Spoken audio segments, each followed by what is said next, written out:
What if the person you have been hunting for an entire season was never a stranger at all? What if the truth you search for in every stolen memory, every broken mind, every sealed crystal, was hiding inside the one mind you never thought to question?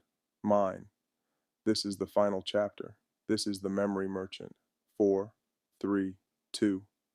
Aria placed her hand against Iris's forehead. Instead of stopping the upload, she redirected it into herself.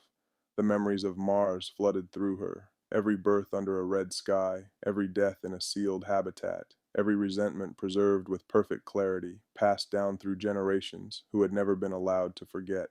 Aria collapsed beneath centuries of pain. Iris regained control long enough to disconnect the relay. The countdown stopped at 1. Earth was safe, but Aria was gone, not dead, gone, somewhere deep inside the memories she had swallowed to save everyone else.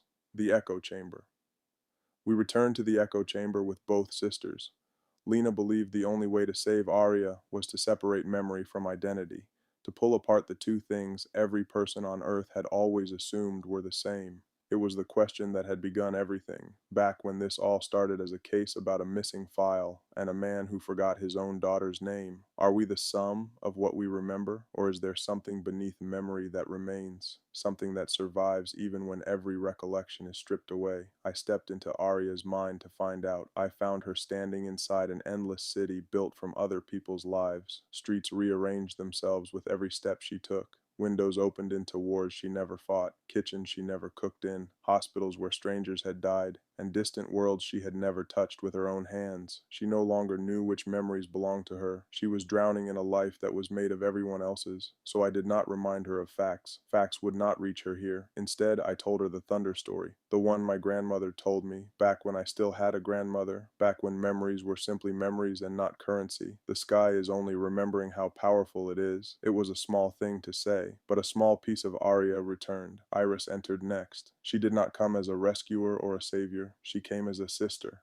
She shared the memory of stopping the upload, not as an enemy putting out a fire, but as someone choosing, in that final second, to save the person she loved more than the mission she had been given. Another piece of Aria returned. Then Milo stepped forward. The boy who had once predicted disasters before they happened now offered something gentler. He showed Aria a future that had never occurred. The two sisters walking beneath ordinary sunlight, free of the archive, free of Mars, free of every voice that was not their own. A possibility became a doorway, and Aria stepped through it. The unraveling of NeuroVault. The echo chamber separated the global memories from both girls and stored them in a neutral system, one with no authority to alter anyone, no owner, no price tag. A library, not a weapon. Solomon Vey was arrested within the week. NeuroVault, the empire he had built on other people's pain, fractured into a collection of public trusts overseen by people who had once been his victims.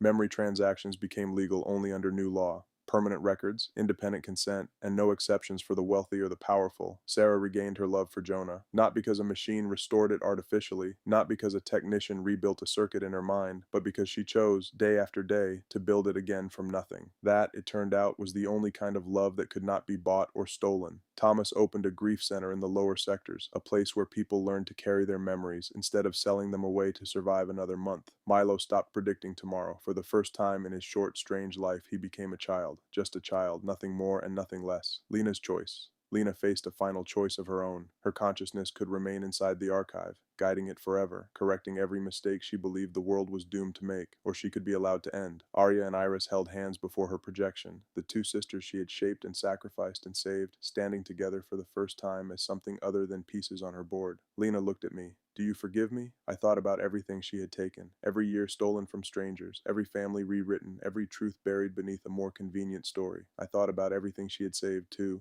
Every life changed by her certainty, every disaster she had prevented at a cost no one else had been willing to pay. I remember you, I said. That is not the same thing. She accepted the answer. It was the only honest one I had. Then Lena Vale allowed herself to disappear. A new office, a new name. Months later, I opened a small office in the lower sectors. The sign outside read, Memory Recovery and Investigation. People came with missing days, purchased childhoods, false confessions signed by minds that were never truly present when they confessed, loved ones who no longer remembered them at all. I could not repair every life that walked through that door, but I could help people find the truth beneath what had been changed. And in a city like Los Angeles, that was sometimes the only justice available. Aria and Iris left Earth to visit the colonies, chasing a version of Mars that did not yet exist in anyone's stolen memory. Milo promised to write, although he admitted that letters were better when you did not already know what they contained. For once, even he did not know how the story would end. The crystal one evening, a woman entered my office carrying a sealed memory crystal. She placed it on my desk without a word at first. "My husband bought this from you," she finally said. "I don't sell memories." "You did," she replied quietly, "before you became Elijah Cross." The crystal activated on its own, as if it had been waiting for this exact moment for years. A man appeared in the recording. He had my face, but he was older. Behind him stood a city I had never seen, towers I did not recognize, lights and colors that did not exist yet, or that no longer existed at all. He looked directly at me, as if he had always known this recording would find its way home. "If this message has reached you," he said, "then you found the version of the truth I wanted you to find." He leaned closer to the camera. "But Elijah Cross was never your real name." The image changed. A file opened, containing hundreds of identities, hundreds of faces, hundreds of lives. All of them were mine. The man smiled sadly, the way someone smiles when delivering news they have rehearsed for far too long. "You were not the engineer who built the memory market. You were its first product." The recording ended. Outside, Los Angeles moved beneath the evening sky, beautiful, wounded, and still learning how to remember. I stared at the blank screen for a long time. For an entire season, I had searched for the person who erased my life. Now I understood. It had been me. Memories do not simply tell us who we were. Sometimes they are the mask we choose in order to survive who we became. And somewhere, hidden inside another life, the original memory merchant was still waiting. If this story stayed with you, subscribe now so you don't miss what Elijah Cross uncovers next. Turn on notifications, because in this city, the truth never stays buried for long. And leave a comment below. Do you think Elijah Cross can forgive himself the way he forgave Lena? The Memory Merchant returns.